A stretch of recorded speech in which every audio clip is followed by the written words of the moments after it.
Uzaifah bin Hasal bin Jabir bin Al-Abzi, ayahnya Al-Yaman, berasal dari Mekkah, dari Bani Abbas. Hanya saja ayahnya itu dimusuhi di kaumnya. Akhirnya ia pindah ke Yastrib. Di sana ayahnya bergabung dengan Bani Abdul Ashal dan menikah dengan Bani itu. Dari sanalah lahir Huzaifah. Setelah itu, tidak lagi ada halangan bagi ayahnya untuk pulang pergi antara Mekkah dan Yastrib.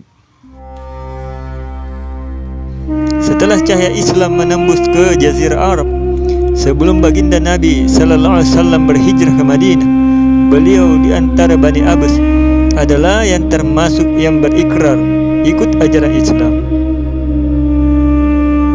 Beliau terdidik di rumah Muslim, di mana kedua orang tuanya termasuk orang-orang pertama yang meyakini ajaran Islam.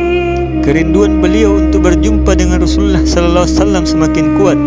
Maklum saja, dulu waktu masih bayi, Rasulullah lah yang memberi celak mata. Sejak dirinya meyakini ajaran Islam, beliau selalu mengikuti dan mencari berita tentang Rasulullah. Beliau pergi ke Mekkah untuk bertemu Rasulullah sallallahu alaihi wasallam. Setelah bertemu Rasulullah, beliau bertanya, "Wahai Rasul, apakah saya termasuk muhajirin atau ansor?" Rasulullah menjawab, "Sekiranya kamu mau muhajirin, ya silahkan. Mau jadi ansor juga silahkan. Terserah kamu, mana yang kamu sukai." Beliau berkata, "Kalau begitu, saya ansor wahai Rasulullah."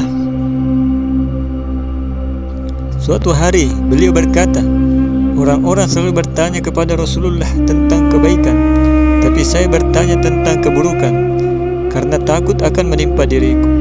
Beliau bertanya kepada Rasulullah, "Wahai Rasul, mulutku adalah jalan bagi keluargaku dan saya takut dibawa ke neraka sebab mulut saya." Rasulullah sallallahu alaihi wasallam balik bertanya, "Apakah kamu tidak membaca istighfar?" Huzaifah bin Yaman berkata, "Dalam sehari saya membaca istighfar kepada Allah Subhanahu wa taala 100 kali ya Rasulullah."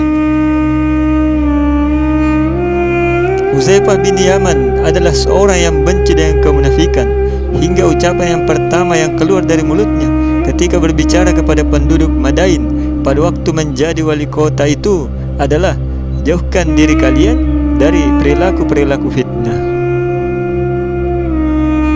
Penduduk itu bertanya, "Apa itu perilaku-perilaku fitnah wahai Abu Abdullah?" Beliau menjawab, "Pintu para amir atau penguasa. Seseorang dari kalian masuk menjumpai amir, kemudian meyakinkan dia dengan kebohongan dan memuji dengan apa yang tidak semestinya." Pada masa Umar bin Khattab, beliau diberi kekuasaan untuk menjadi penguasa Madain di Persia.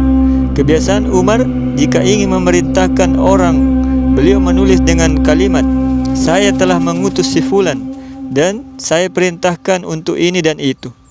Tapi ketika beliau berkuasa, beliau gunakan kalimat dalam suratnya itu, "Tolong kalian taati dia dan dengarkan ucapannya dan berikan apa yang dia minta." Pada waktu perang Ahzab, Rasulullah sallallahu alaihi wasallam memilih Huzaifah sebagai pembawa berita kepada Quraisy. Beliau pernah diperintahkan Rasulullah untuk menerobos ke barak orang-orang Quraisy yang menentang Rasul pada waktu malam yang dingin dan mencekam.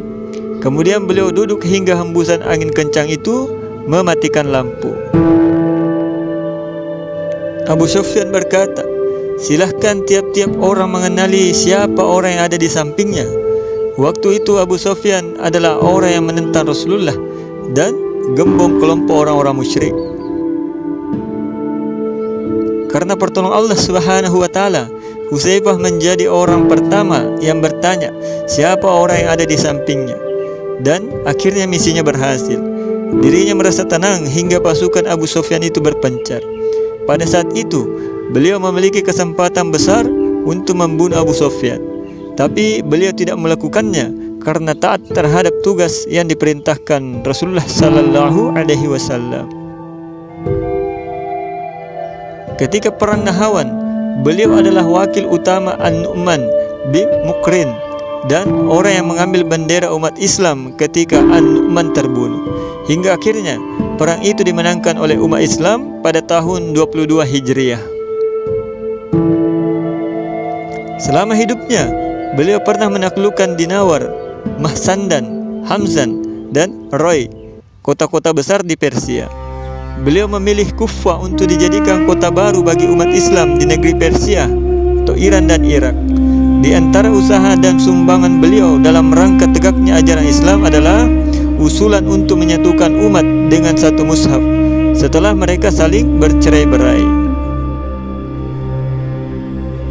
Pada tahun 36 Hijriah, beliau diuji dengan sakit yang begitu berat.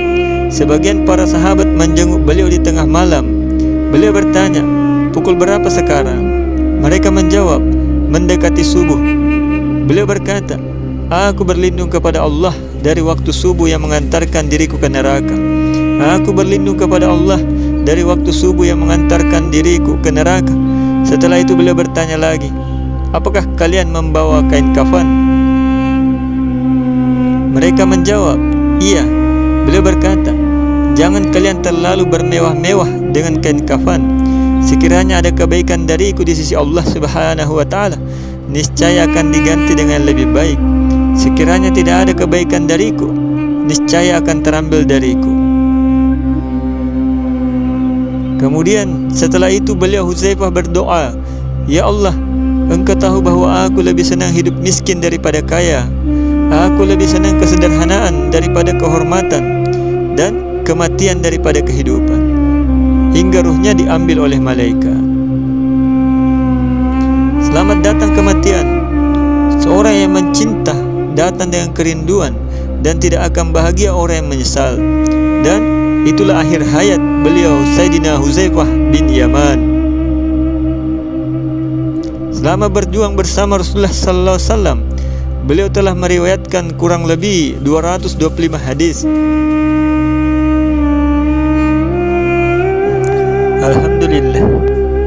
Demikian daripada kisah Hudzaifah bin Yaman ini.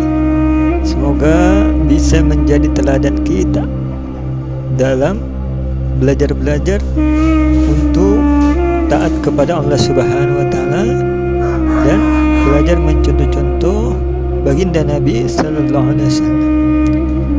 Man ahya sunnati faqad ahabbani wa man ahabbani kana ma'i fil jannah. Kata baginda Nabi, barang siapa yang menghidupkan sunnahku, berarti dia cinta kepada aku. Barang siapa yang cinta kepada aku, maka dia akan bersama aku di surga. Akhir kalam. Subhanallahi bihamdihi, subhanakallahumma bihamdik, asyhadu an la ilaha illa anta, astaghfiruka wa atubu ilaik. Assalamualaikum warahmatullahi wabarakatuh.